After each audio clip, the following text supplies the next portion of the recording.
Uh, uh. Good morning. Good morning. What's up, everybody? It's D-Spin, Morning Deuce. I thought this might be the day that I would tell you that I won the P-Bet, but the Draymond Green suspension really hurt the Warriors, and we're going to have to wait at least a couple more days.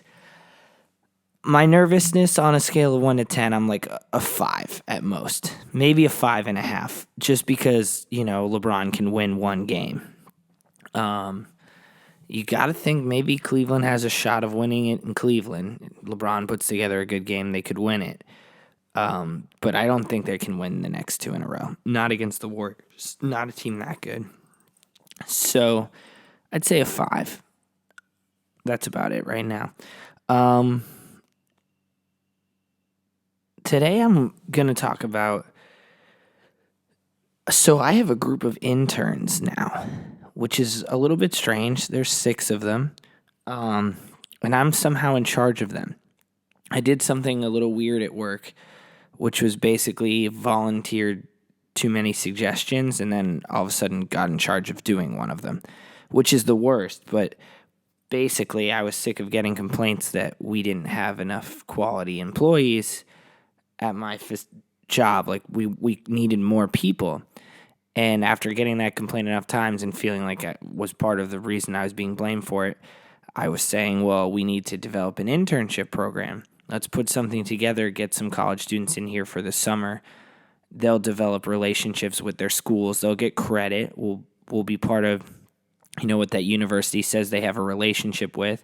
They'll go back to those schools, tell their friends about it who are in their journalism programs or in their programs, and we'll start a little bit of a network, and hopefully we can hire some of these guys. When they graduate, they'll be able to come back here, and they won't have to have any training. And in the meantime, we'll get, some quality work out of them, which was a good idea that I shouldn't have to explain to my management personnel, because at this point in my career, I don't think I should have to tell people who are supervising me that that's how you develop talent in the industry that I'm in.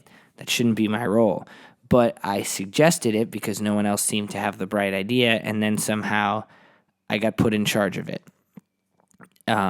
Because I guess that's what happened. It was like, oh, that is a good idea. Let's put that together. Okay, you run that project. It's like, okay, you start interviewing those people and figure out how to put that together. And so I did, because we can't really say no at that point. And it's a 50-50 sword with me. I think that was kind of spiteful and resentful how I come off, and I don't feel that way. I mean, they're great kids that I'm working with, and I enjoy meeting new people. I like teaching people things. I mean, I've done it for a lot of my life. Like, my first ever job, I was a swim instructor at 15. I was teaching adults and stuff at 15. I think that, and I've done a lot of teaching and coaching and instruction, and I enjoy it, and I think I'm good at it because I have good communication skills and I'm an empathetic person, and I think those are 2 really important factors.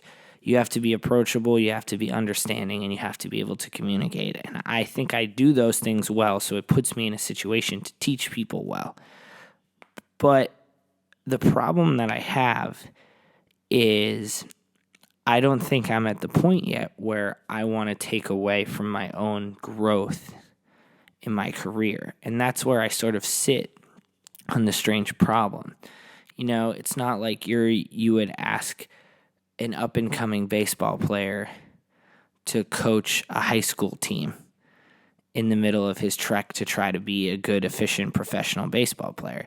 You wouldn't be like, hey, you're doing a great job like working out in the summer, and I know you want to make this major league team really bad, but in the meantime, could you coach my son's little league team? It's not really how it works, and that's kind of how I feel.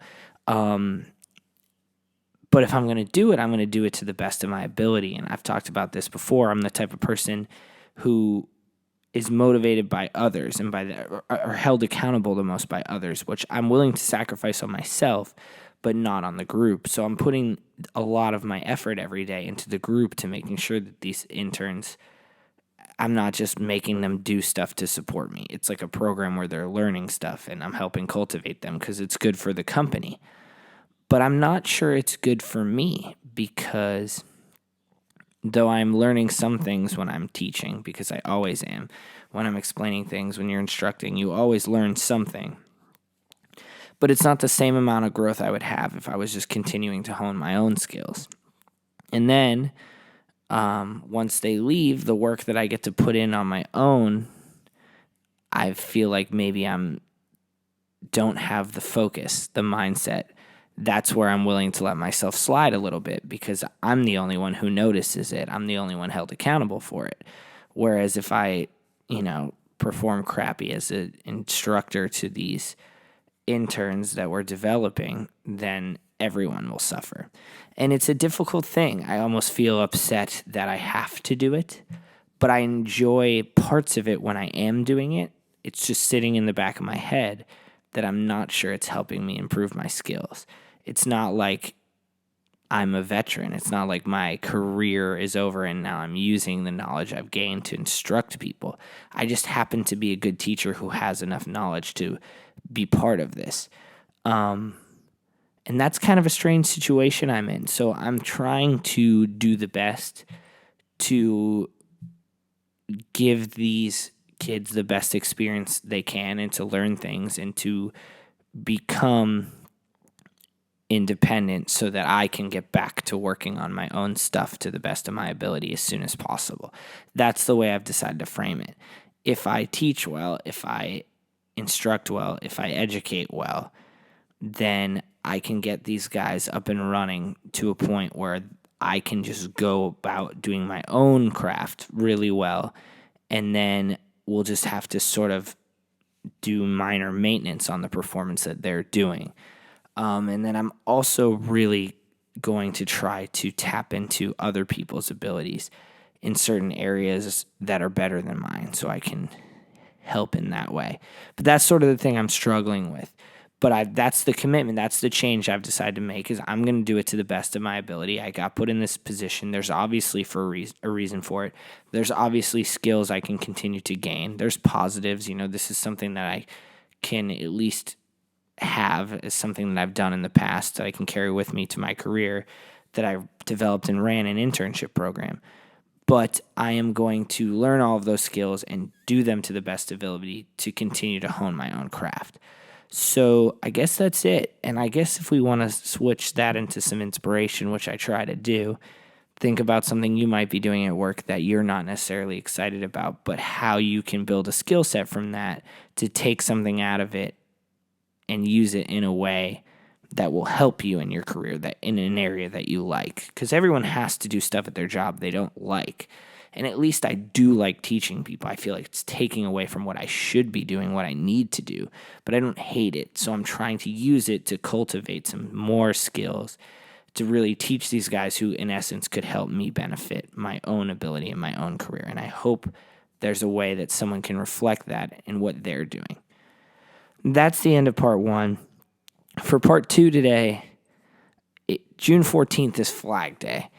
And I looked that up, and it's, the history of the flag is kind of strange because we think Betsy Ross designed it, but it's not really known exactly who did it and how it happened. But it's a flag that's evolved and changed over time, but I think it means something different to everyone.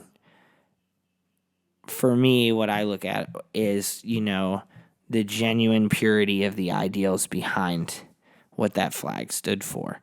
And I thought Monday at work was going to be difficult, and it was to an extent. I was able to tap out and not really get too emotionally invested in the story that, is developing around what happened in Orlando, just because I can't afford it because it would take away from my work and my ability. But I do think that there's always moments where you can just try to see through these horrible acts to the ideals that can unite people together. And I think the flag represents that. Because internationally, for many people, it's a symbol of, hope and, manifest destiny, or creating whatever you want to create, and doing what you think you can do with your life, making yourself into something more. And it's not just for Americans, but it is something we can unite behind. So the development of that symbol, that we are all kind of connected to that, at least within the United States, and those ideals of rights for everyone within that flag, is an important thing. So that's the end of the Morning Deuce for Tuesday. Got a couple guests lined up. I'm going to have a great one on Friday I'm excited about, especially if you're into golf, you'll like that.